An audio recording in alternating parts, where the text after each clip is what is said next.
Class 11th structure of atom का ये topic है, डिस्कवरी ऑफ इलेक्ट्रॉन। इसके प्रीवियस वीडियो में मैंने आपको बताया था कि एटम क्या होता है, मैटर क्या होता है, और एटम के अंदर जो सब एटॉमिक पार्टिकल होते हैं, इलेक्ट्रॉन्स, प्रोटॉन्स एंड न्यूट्रॉन्स, उनकी कुछ डेफिनेशंस बताई थी। अभी जो इलेक्ट्रॉन जो पार्टिकल होता है, सब एटॉमिक पार्टिकल होता है जो एटम का, उसकी डिस्कवरी कैसे हुई, कैसे पता चला कि एटम के अंदर कोई नेगेटिव पार्टिकल प्रेजेंट है, ये देखने वाले हैं हम। तो ये बहुत ही इंटरेस्टिंग टॉपिक है कि इलेक्ट्रॉन का पता कैसे चला। तो चलिए देखते हैं। इन 1879 में विलियम क्रुक्स नाम के साइंटिस्ट थे जिन्होंने एक एक्सपेरिमेंट परफॉर्म किया और उसके थ्रू ये इलेक्ट्रॉन की खोज हुई। तो सबसे पहले उन्होंने एक ग्लास ट्यूब ली। विलियम क्रुक्स ने एक ग्लास ट्यूब ली, उसका जो प्रेशर था वो बहुत ही मिनिमम रखा। जो गैस प्रेजेंट थी उसका प्रेशर बहुत कम था, 10⁻⁻² mmHg से 10⁻⁻³ mmHg प्रेशर इस ग्लास ट्यूब के अंदर था। इस ग्लास ट्यूब के अंदर 2 इलेक्ट्रोड लिए और सील किए गए। तो यहाँ पर 2 मेटल के इलेक्ट्रोड प्रेजेंट हैं, जिसे कैथोड और एक एनोड यहाँ पर दिख रहा है। इन दोनों इलेक्ट्रोडों का जो कनेक्शन है एक हाई वोल्टेज बैटरी से किया गया। इस हाई वोल्टेज बैटरी से यहाँ पर करंट प्रोवाइड किया जाएगा और आगे देखा गया कि होता क्या है। तो जब यहाँ पर हाई वोल्टेज करंट इन इलेक्ट्रोडों पे सप्लाई हुआ तो एक इलेक्ट्रॉन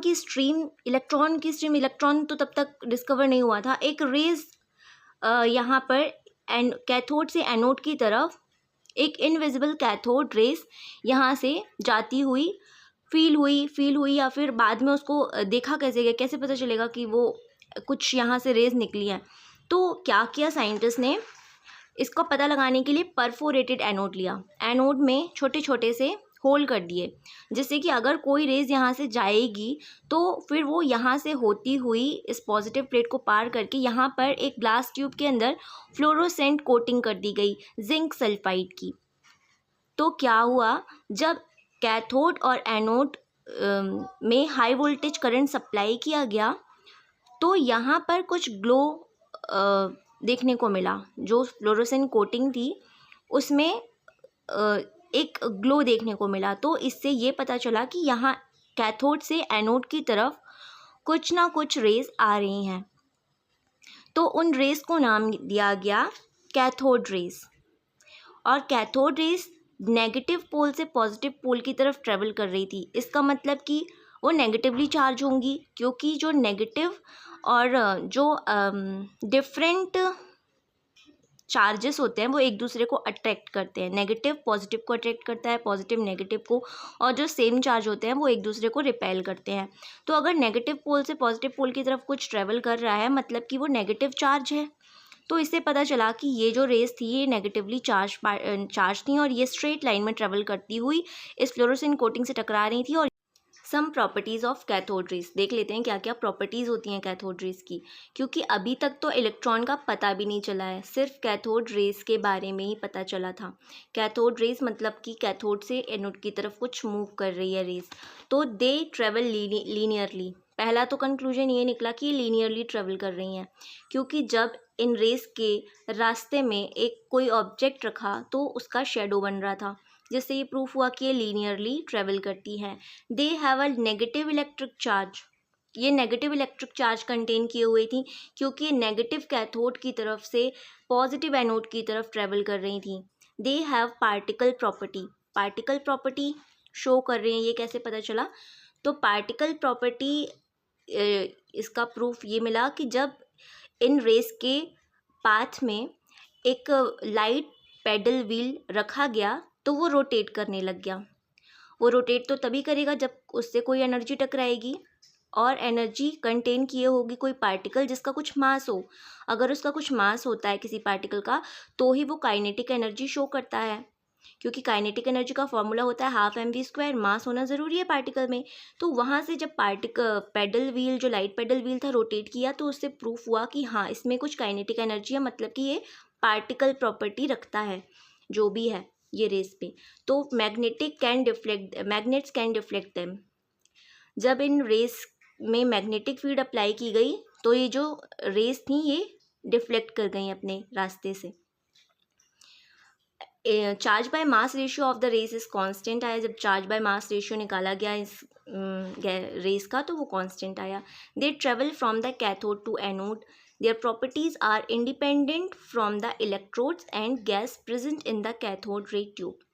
बार बार एक्सपेरिमेंट किए गए, इलेक्ट्रोड्स चेंज करके, गैस चेंज करके, लेकिन उसका प्रॉपर्टी जो था वो उस पर डिपेंड नहीं कर रहा था, उस रेस का प्रॉपर्टी इलेक्ट्रोड्स पर और गैस पर डिपेंड नहीं कर रहा था।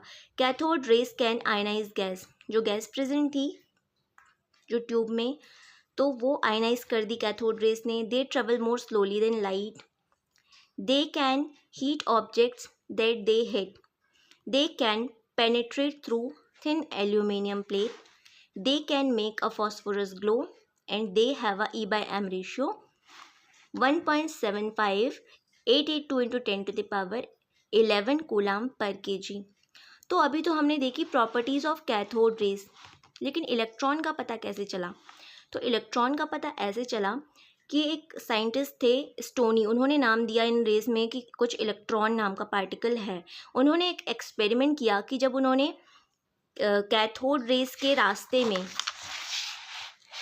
ये जो कैथोड रेस थी जो ट्रेवल कर रही थी कैथोड से एनोड की तरफ में, जब उन्होंने यहाँ पे एक इलेक्ट्रिक फील्ड अप्लाई की, एक पॉजिटिव यहाँ पर मान लीजिए मैं इलेक्ट्रिक फील्ड यहाँ पर आपको दिखाने के लिए पॉजिटिव और नेगेटिव इलेक्ट्रिक फील्ड अप्लाई कर दिया मैंने, तो क्या हुआ, ये जो रेस थी ये पॉजिटिव प्लेट की तरफ मूव कर गई, इनका मूवमेंट पॉजिटिव प्लेट की तरफ हो गया, जिससे ये शो हुआ कि ये नेगेटिव पार्टिकल कंटेन करके चल रही हैं, और उन नेगेटिव पार्टिकल को स्टोनी ने नाम दिया इलेक्ट्रॉन। तो यहाँ से हमें पता चला कि कैथोड रे अपने आप में जो पार्टिकल कंटेन किए हुए हैं वो इलेक्ट्रॉन है, और इलेक्ट्रॉन नाम दिया स्टोनी ने। अभी जे थॉमसन ने E/M रेशियो कैलकुलेट किया इलेक्ट्रॉन। हम देख लेते हैं E/M रेशियो कैसे कैलकुलेट हुआ। तो उसके बाद 1897 में J Thomson measured E/M ratio of electron by using cathode ray tube and applying electric and magnetic field perpendicular to each other as well as to the path of electrons. अब E/M ratio calculate किया था J Thomson ने।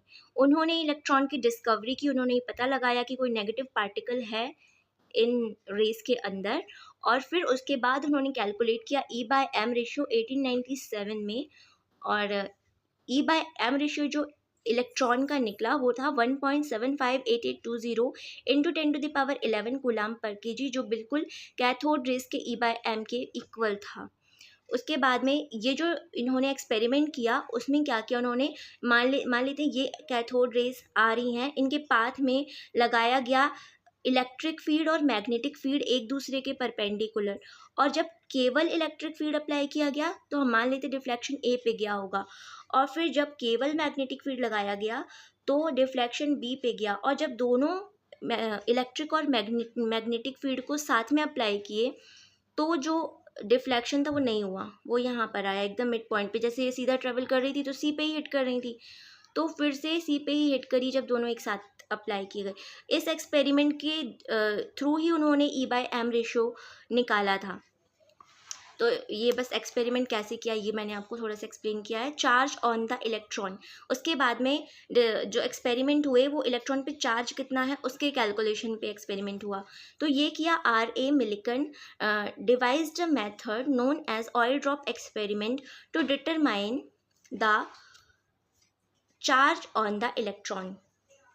Charge on the electron is found to be minus 1.6022 into 10 to the power minus 19 coulomb. ये जो minus है ये electron का जो नेगेटिव चार्ज है उसके वजह से यहाँ पे माइनस लगाया गया है।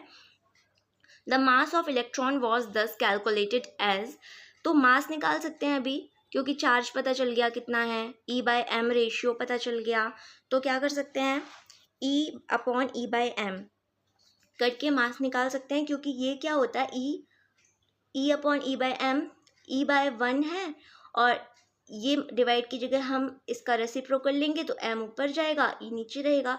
ये मैं आपको समझा दे रही हूँ कैसे निकला, E से E कैंसिल, तो केवल मास यहाँ से कैलकुलेट हो जाएगा, और मास आ जाएगा हमारा 9.1094 into 10 to the power minus 31 kg।